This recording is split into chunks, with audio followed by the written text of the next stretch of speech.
안녕하십니까. 태백산직입니다. 한눈에 보는 세계 철학사 허훈 교수님 작품 동양철학 불가편입니다. 오늘의 등장인물은 용수가 되겠습니다. 용수라는 인물은 150년에 태어나서 250년까지 살았던 인물로 추정하고 있습니다. 원래 이름은 나가르주나다. 남인도 향지국의 셋째 왕자로 태어나 대승불교의 승려가 되고 선에 통달하였다. 용수는 선에 통달한 사람이다. 대승 경전을 간결하게 잘 정리해서 대승불교의 기초를 닦은 인물입니다. 승려입니다. 대승불교의 승려고 선에 통달한 인물이다. 이른바 중관학파라고 불리는 대승불교의 한 학파로서 용수의 저작들을 해석하고 용수가 말하는 연기와 공과 중의 의미를 심화하면서 세력을 확장해 나간다. 중관학파, 대승불교의 한 학파이고 용수가 말하는 연기와 공과 중의 의미를 심화하면서 세력을 확장해 갔다. 모든 것에 불별하는 본진이란 존재하지 않는다.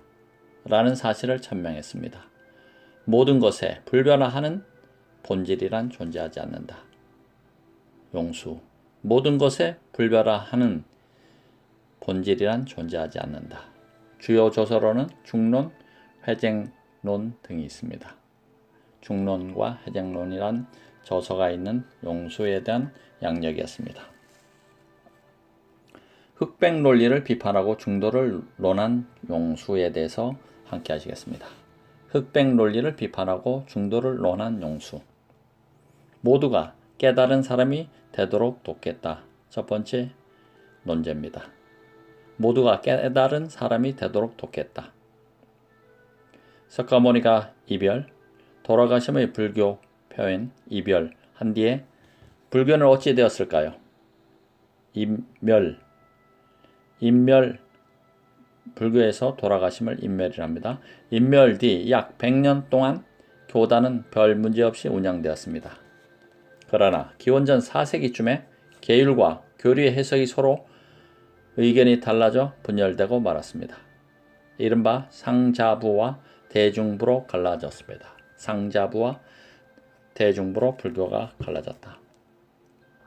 상자부는 석가모니의 가르침을 충실히 지키려는 보수파고 대중부는 승단의 엄격한 규율 적용에 반기를 든 진보파라고 볼 수 있습니다.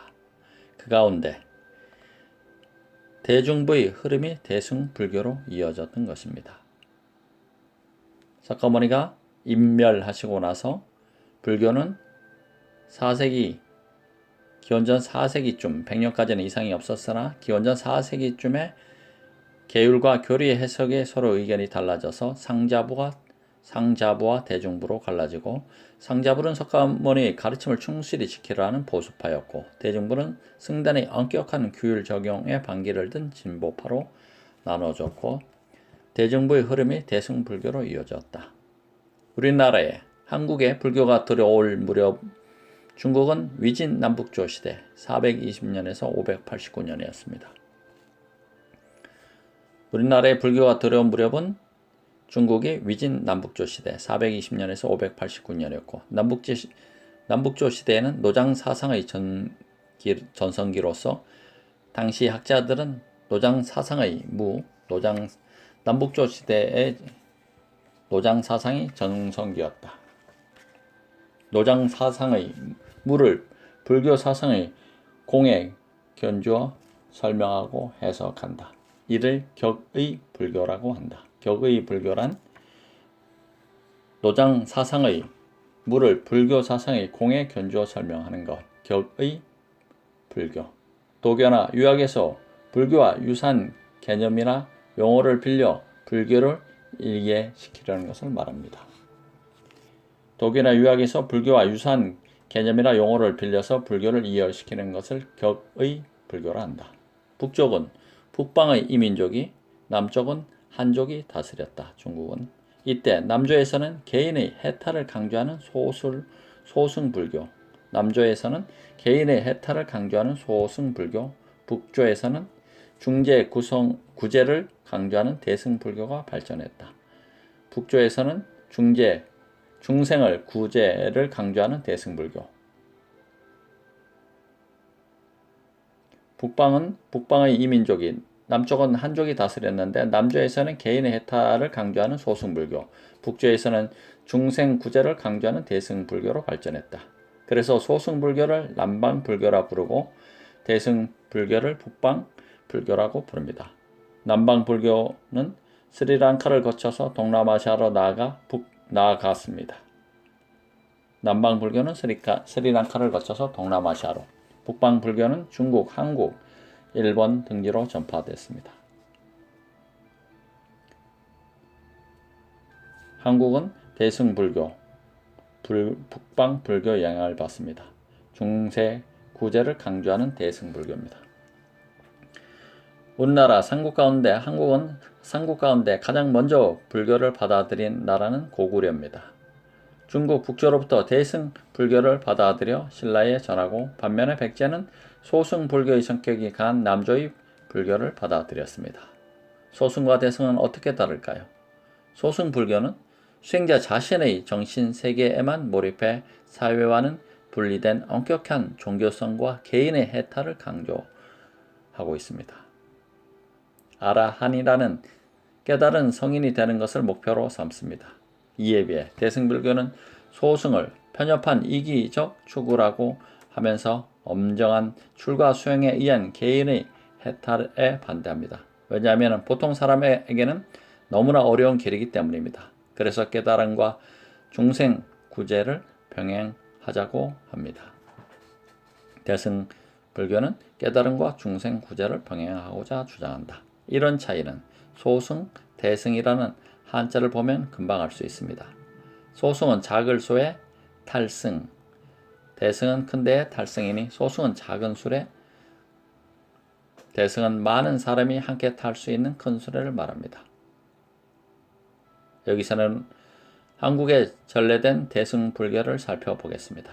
대승불교는 반야경의 출현과 용수의 사상으로부터 시작됩니다. 대승불교는 반야경 출현과 용수 150년에서 250년 인물로 추정하는 용수의 사상으로부터 시작됩니다. 대승불교는 반야경은 2세기쯤에 나타난 경전이고 용수는 인도의 불교 학자로서 사물의 공허함을 인식하고 무집착을 실천한 사람입니다.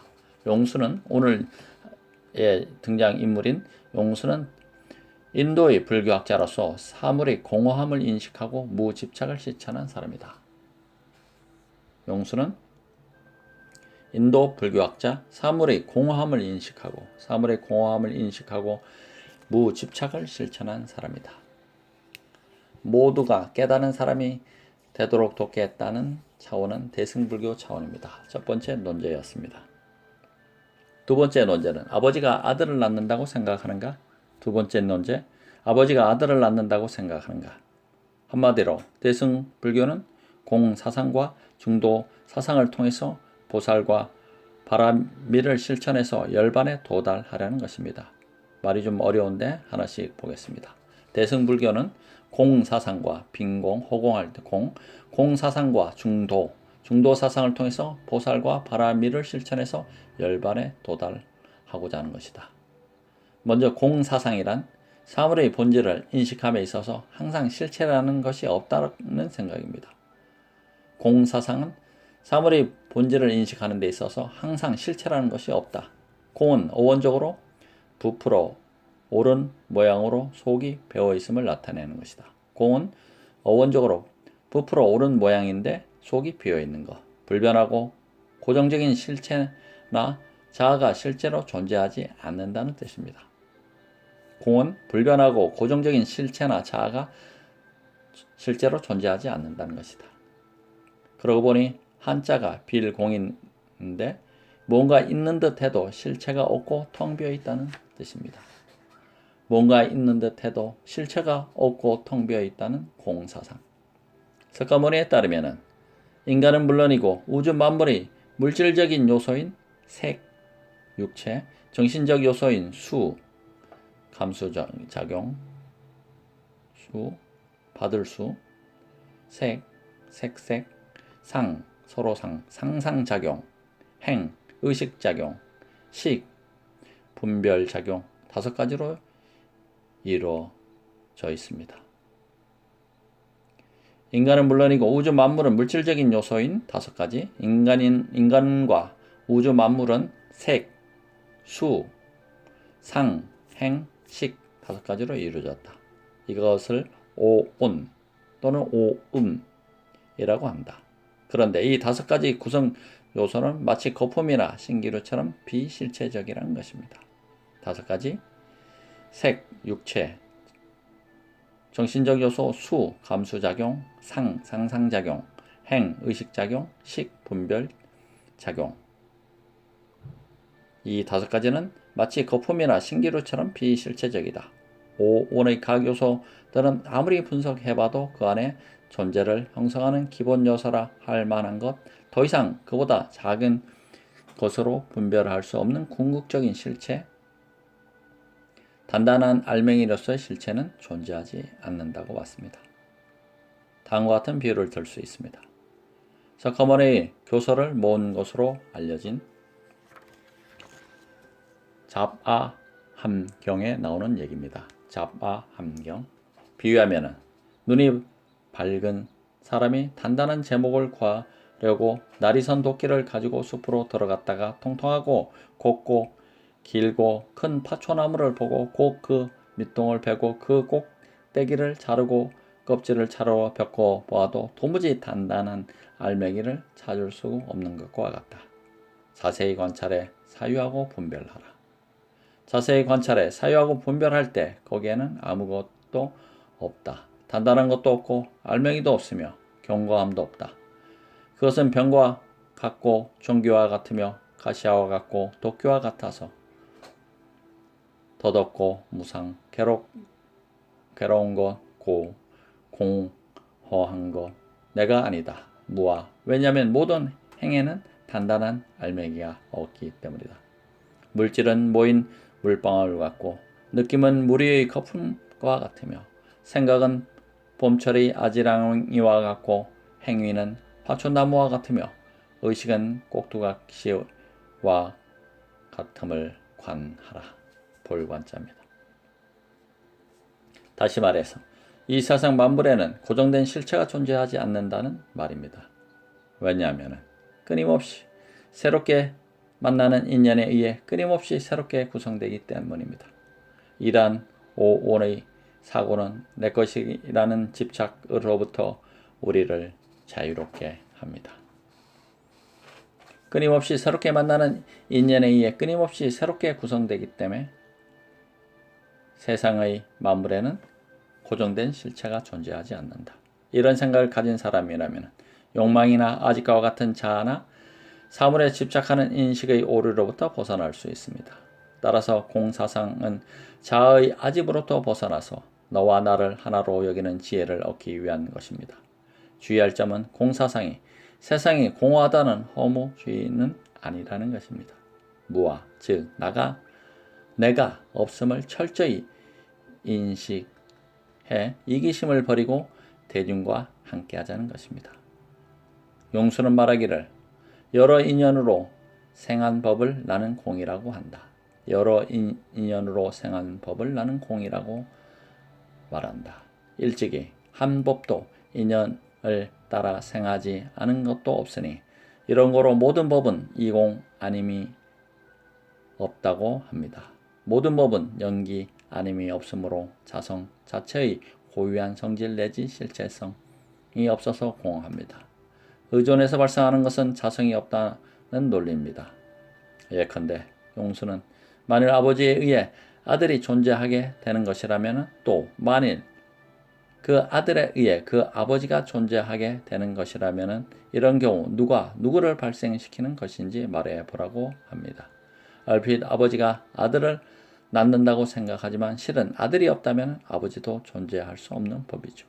그래서 부자는 서로 의존하는 관계에 있으므로 아버지도 공하고 아들도 공하다고 말할 수 있습니다. 자동차의 백밀러에 비친 사물은 실체일까요? 실체가 아닙니다. 빛과 사물의 의존, 연기에 존재하는 형상일 뿐입니다. 용수에 따르면 이것을 실상이라고 믿는 것도 문제지만 실상이 아니라며 아예 무시하고 부정하는 것도 문제라는 것입니다. 예컨대 백밀러 없이 운전을 하게 되면 왼쪽으로 가야 할지 오른쪽으로 가야 할지 모를 것이고 뒤에 다른 차가 있는지 알 수 없기 때문에 큰 불안감을 느낄 것입니다. 즉 공은 우리가 익숙하게 생각하는 구체적인 모습이 우리가 상상하는 대로 존재하지 않는다는 점을 이해하는 것입니다. 공은 우리가 익숙하게 생각하는 구체적인 모습이 우리가 상상하는 대로 존재하지 않는 점을 이해하는 것이다.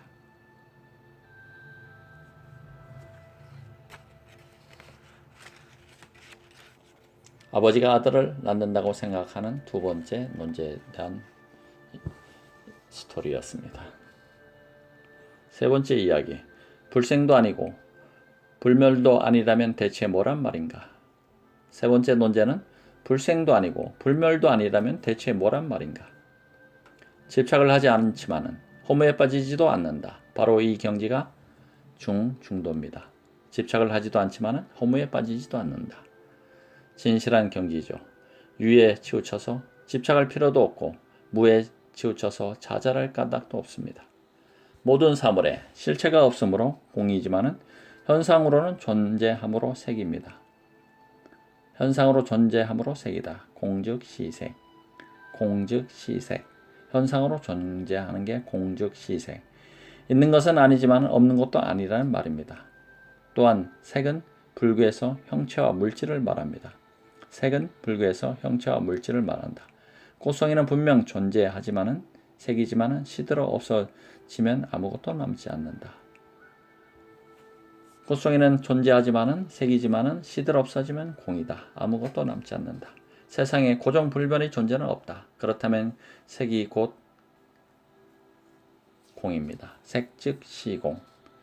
형체는 있지만은 고정불변한 존재는 없다. 색 즉 시공. 이처럼 중도사상은 우주의 본질과 현실의 양면을 객관적으로 관찰하는 것입니다. 본질적으로 세상의 모든 존재는 공하지만 현상적인 차원에서는 유를 인정해야 합니다. 즉 공은 결코 단순한 무가 아니라 중도입니다.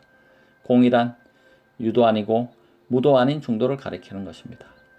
모든 것이 완전히 없어진다고 생각하는 무의 견해를 거부하면서 영원불멸의 실제가 있다는 유의 입장도 부정합니다. 영원불멸의 실제가 있다는 유의 입장도 부정한다. 그런데 공의 뜻을 제대로 이해하지 못한 사람들은 차별적인 현상세계를 실제하는 것으로 여겨 집착하고 고통에 빠집니다. 차별적인 현상세계를 실제하는 것으로 여겨 집착하고 고통에 빠진다. 용수는 이러한 잘못된 생각을 깨트리고 있는 그들의 모습을 드러내려 했습니다. 이것을 파사현정이라고 합니다. 공은 중도를 똑바로 드러내기 위해서 똑바로 드러내다. 현정, 유와 무, 둘 가운데 하나에 집착하는 그릇된 견해를 깨트리는 파사, 현정, 파사. 공은 중도를 똑바로 드러내기 위해 현정, 유와 무를 둘 가운데 하나에 집착하는 그릇된 견해를 깨트리자. 파사. 그래서 현정, 파사랍니다. 중도의 원리는 용수의 팔부 중도에서 잘 나타납니다. 풀이하면은 팔부 중도, 중도의 원리인 용수의 중도의 원리는 팔부 중도. 8가지 그릇된 견해를 밝히고 양극단을 떠난 올바른 인식 방법입니다. 불생, 불멸, 불생, 불멸, 불상, 부단, 불일, 부이, 불내, 불거. 모든 현상을 인연에 따라 일시적으로 모이고 나타날 뿐 생기는 것이 아니며 모든 현상은 인연에 따라서 일시적으로 모이고 나타날 뿐 생기는 것이 아니며 불생, 일시적으로 흩어지고 사라질 뿐 소멸하는 것도 아니다. 일시적으로 흩어지고 사라질 뿐 소멸하는 것도 아니다. 불멸. 또한 모든 현상은 영원한 것도 아니고 불상. 끊어지는 것도 아니다. 부단. 그래서 모든 현상은 인연에 따라 일어나므로 하나가 아니라고 할 수도 있고 불일. 현상이 끊임없이 이어지므로 다른 것도 아니다. 불이. 결국 모든 중생이 이 세상에 오기도 하고 가기도 하지만은 모든 것이 인연에 따라 모일 뿐 어디에서 온 것이 아니며 불내 어디로 가는 것도 아니다. 불출. 중도의 원리. 용수의 8부 중도. 풀이를 다시 한번 하겠습니다. 8가지 그릇된 견해를 밝히고 양극단을 떠난 올바른 인식 방법. 불생불멸, 불생불멸, 불상부단, 불일부이, 불내불거. 모든 현상은 인연에 따라 일시적으로 모였다가 나타날 뿐 생기는 것이 아니다. 불생, 생기는 것이 아니다. 불생, 불멸이라 했습니다. 일시적으로 모이고 나타날 뿐 생기는 것이 아니며 불생, 일시적으로 흩어지고 사라질 뿐 소멸하는 것도 아니다. 일시적으로 흩어지고 사라질 뿐 소멸하는 것도 아니다. 또한 모든 현상은 영원한 것도 아니고 모든 현상은 영원한 것도 아니다. 불상, 끊어지는 것도 아니다. 부단, 끊어지는 것도 아니다. 모든 현상은 인연에 따라 일어나므로 하나가 아니라고 할 수도 있고 불일, 모든 현상은 인연에 따라 일어나므로 하나가 아니라 할 수도 있고 현상이 끊임없이 이어지므로 다른 것도 아니다. 불이, 현상이 끊임없이 이어지므로 다른 것도 아니다. 결국 모든 중생이 이 세상에 오기도 하고 가기도 하지만은 모든 중생이 이 세상에 오기도 하고 가기도 하지만 모든 것이 인연에 따라 모일 뿐 어디에서 온 것이 아니며 불내 어디에서 온 것이 아니며 어디로 가는 것도 아니다. 불출. 모든 중생이 이 세상에 오기도 하고 가기도 하지만 모든 것이 인연에 따라 모일 뿐 어디에서 오는 것이 아니며 불내 어디로 가는 것도 아니다. 불출.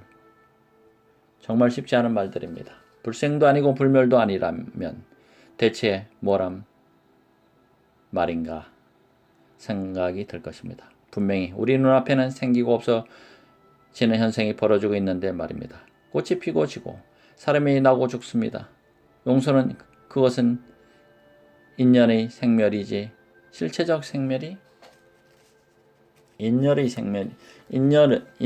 생멸이지 실체적 생명이 아니라고 합니다. 실체적 생명이란 없습니다. 그럼에도 어리석은 중생이 현상 세계만을 보고 판단을 고집할 때 미망에 빠집니다. 진리의 본체에서 봤을 때 모든 사물은 동일한 것이므로 하나이며 동시에 다릅니다. 그런데 사람들은 겉만 보고 영원히 다르다고 생각하거나 영원히 하나라고 고집을 부립니다. 불상과 부당 역시 영원히 상주하거나 단멸하는 것이 아니라는 말입니다. 단지 인연에 따라 모이기도 하고 흩어지기도 할 뿐입니다. 또한 우리 생각에는 명명백백하게 모든 중생이 이 세상에 모이기도 하고 가기도 하지만 실제로 오고 가는 것이 아닙니다. 그런데 이것도 아니고 저것도 아니라는 얘기를 듣다 보면은 무엇이 아니다가 아니라 직설적으로 무엇이다 라고 말할 수는 없을까 라는 생각이 들지 않습니까? 그러면 중생들이 더 쉽게 알아들을 텐데 왜 자꾸 말을 돌려서 하는 걸까요? 사실 이러한 부정의 논법을 사용하는 까닭은 우리가 사용하는 개념이나 명제 속에 들어있는 모순을 드러내면서도 스스로는 모순에 빠지지 않기 위해서입니다. 예를 들어 나는 직장인이 아니다 라고 말하면 그것은 나는 직장인이다 라는 말을 부정하는 겁니다. 그러면은 직장인이 아니다면 대체 어떤 사람인가 라는 의문이 들겠지만 그에 대한 정보는 그 말 속에는 없습니다. 그렇다면 아예 처음부터 나는 직장인이 아니다 라고 말하지 말고 나는 학생이다 라고 하면 오직 좋겠습니까? 그런데 절대로 그렇게 말하지 않습니다. 왜냐하면 인간의 말, 언어는 고정된 의미를 가질 수 있지만 실제의 세계는 언어의 세계와 다르기 때문입니다. 즉 실제의 세계는 언어적 개념에 대응될 수 없습니다.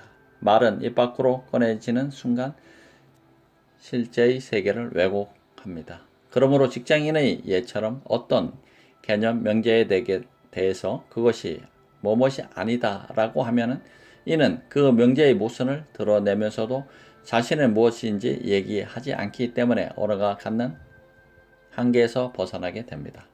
만약에 뭐뭇이다 라고 얘기하면 실제의 세계를 왜곡하는 그 말, 긍정의 어법은 당장 부정될 것이기 때문입니다. 두 번째 논제. 불생도 아니고 불멸도 아니라면 대체 뭐란 말인가? 세 번째 얘기였습니다.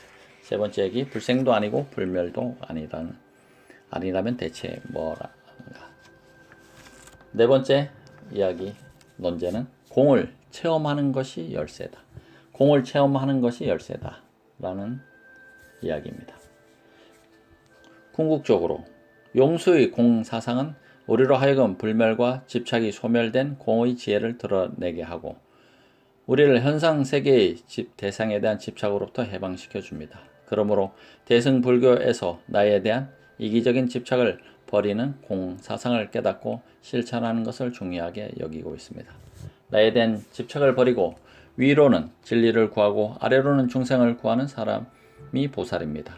그러니까 보살이란 대승불교에서 쓰인 말인 셈입니다. 보살은 보리살타의 준말로 보리는 깨달음, 살타는 중생을 뜻합니다. 보리살타. 보리는 깨달음이고 살타는 중생, 보살. 두 말을 합쳐서 깨달음을 추구하는 중생 또는 깨달음 속에 있는 중생이라는 뜻으로 쓰여지고 있습니다. 그러므로 보살은 나보다 남을 위해 봉사하며 남의 해탈을 위해서 자비로운 마음을 가지고 바라미를 실천하는 불교의 이상적인 인간상입니다. 보살은 나보다 남을 위해서 봉사하고 남의 해탈을 위해서 자비로운 마음을 가지고 바라미를 실천하는 불교의 이상적인 인간상이다.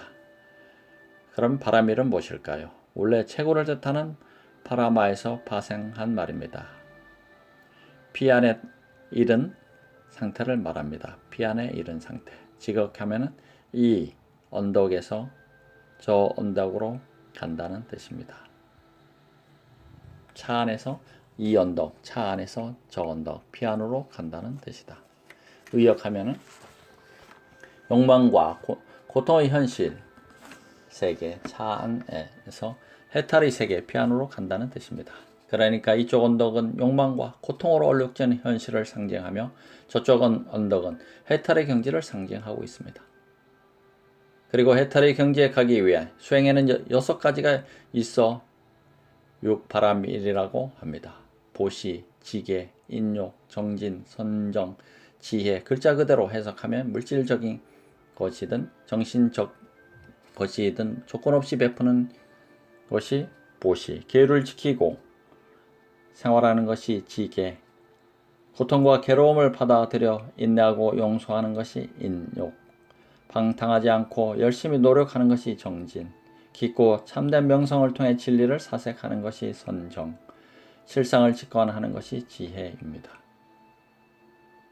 6가지 수행 방법, 해탈의 경지로 가기 위한 6가지 수행 방법을 육바라밀이라고 하는데 보시, 지계, 인욕, 정진, 선정, 지혜. 물질적인 것이든 정신적인 것이든 조건 없이 베푸는 것이 보시입니다.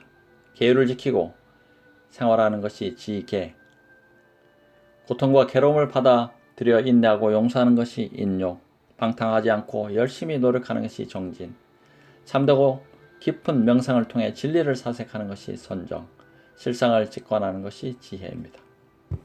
육바라밀 가운데 보시를 눈여겨볼 필요가 있습니다. 반야경에는 상에 머무르지 않는 보시, 무주상보시 라는 말이 있습니다. 내가 내 것을 누구에게 주었다는 생각조차 버리는 것을 뜻합니다. 특히 선행의 진정한 의미를 그렇게 생각합니다. 왜 그럴까요? 내가 착한 일을 했다고 스스로 생각하는 순간에 나에게는 자만심이 생겨나서 진정한 선행을 할 수 없기 때문입니다. 어쨌든 보시는 물질적인 것이든 정신적인 것이든 자신의 것을 남에게 베푸는 것입니다. 스님들이 중생들에게 진리나 가르침을 베풀면 법보시라고 하며 그 보답으로 신도들이 음식물이나 사례금을 드리면 제보시라고 합니다. 법보시, 제보시. 이로써 상대가 곧 나임을 실감하게 되는 것입니다. 지게도 단순히 계율을 지키기보다는 깨달음의 씨앗이 되는 행위를 하고 번뇌의 씨앗이 되는 행위는 하지 않는 것입니다. 지게는 단순히 계율을 지키는 것보다는 깨달음의 씨앗이 되는 행위를 하는 것, 번뇌의 씨앗이 되는 행위는 아예 하지 않는 것을 말합니다. 인욕 역시 무엇이든지 참아낸다기보다는 상대와 자신이 근원적으로 하나라는 인식 아래 인내하는 것입니다. 정진은 노력이지만 구체적으로 무엇을 한다는 것이 아니라 게으름을 피우지 않으며 마음을 굳건히 하려는 기본적인 마음가짐이라 할 수 있습니다. 선정은 자아라는 의식이 사라진 마음의 상태, 하나, 공이랑을 뜻하는 것으로서 체험한다는 것입니다. 마지막으로 지혜는 모든 것이 하나라는 체험 뒤 다시 일상으로 되돌아오는 것을 말합니다. 6. 바라밀이었습니다. 용수 스님편 질의응답 시간입니다. 첫 번째, 질의사항. 수행법으로 8 정도도 있는데 왜 6 바라밀이 필요한가요? 답변사항. 대승불교에서는 나에 대한 이기적인 집착을 버리고 중생을 구제하는 데 역점을 두고 있습니다. 그런데 8 정도는 자기 완성을 위한 것이지 중생 구제를 위한 것이 아닙니다. 그래서 보살의 수행법으로 보시와 인욕 같은 사회적인 항목을 포함시킨 것입니다. 두 번째 질의사항. 공을 깨닫는다는 한자로 쓰면 오공인데요. 서유기에서 나오는 손오공이 생각납니다. 답변사항. 서유기에 나오는 삼장법사, 손오공, 저팔계, 사오정은 모두 불교적 의미가 있습니다. 삼장법사, 손오공, 저팔계, 사오정. 삼장은 경, 석가모니 설법의 모음, 경, 율, 계율의 모음, 논, 주석 논문의 모음, 세 분야의 불서를 말하는 것으로 불법 전체를 상징합니다. 삼장, 경, 석가모니 설법, 율, 계율, 논, 주석 논문의 모음. 오공은 말 그대로 공을 깨닫다, 지혜는 말이고 공을 깨닫는 것, 지혜라는 말이고, 팔계는 불교인이 지켜야 할 8가지 덕목을 가리킵니다. 그리고 오정은 청정을 본디 마음의 깨달음, 청정한 본디 마음의 깨달음, 의식의 평정입니다. 그러니까 삼장법사는 불법 전체를, 세 제자는 각각 개, 정, 해, 삼학을 가리킵니다. 세 번째 질의사항. 팔부중도의 이것도 아니고 저것도 아니다를 보다 보면 비트겐슈타인의 언어 철학이 떠오릅니다. 다른 점이 있나요? 팔부중도는 이것도 아니고 저것도 아니다. 비트겐슈타인의 언어 철학. 다른 점이 무엇일까요? 답변사항. 비트겐슈타인은 서양 철학의 핵심 문제를 언어라고 생각했습니다. 그는 철학의 주제나 방법을 존재나 사이로부터 언어로 옮겨옵니다. 그에게 철학이란 곧 언어 비판입니다. 우리가 사용하는 언어와 그 구조를 알면 사유의 본질에 도달할 수 있다라며 서양 철학에 혁명적인 충격파를 쏩니다. 그런데 그가 도달한 첫 결론은 황당하게도 모든 사실은 각각에 대응하는 명제, 언어로 표현된다는 것입니다. 그리고 언어로 표현할 수 없는 세계가 더 무궁무진하다라며 말할 수 없는 세계에 대해서 침묵을 지키라고 말합니다. 그러고는 이제 모든 철학적 문제를 해결했다며 시골벽지로 운동해 버립니다. 그런데 나중에 그런 생각에 오류가 있음을 알게 되고 주장을 번복합니다. 다시 도출한 결론은 언어는 물리적인 기호의 배열이 아니며 언어에는 사용되는 맥락이 중요하다는 것입니다. 맥락, 상황이 중요하다. 즉 언어에는 본질이나 정의 같은 것이 있을 수 없다는 것입니다. 따라서 언어에 관해서는 의미를 묻지 말고 사용을 물어야 한다는 것입니다. 그런데 불교에서는 이미 언어가 모순을 안고 있는 허구적이란 것을 말하고 있습니다. 그러면서 동시에 진리를 밝히려면 언어에 의존할 수밖에 없다는 사실을 지적합니다. 언어와 사유의 근본적인 모순성을 드러내려고 한 것입니다. 언어와 사유의 근본적인 모순성을 드러내려고 했다. 용수편입니다. 감사합니다. 감사합니다. 태백산직이었습니다. 용수편 여기서 마치겠습니다. 고맙습니다.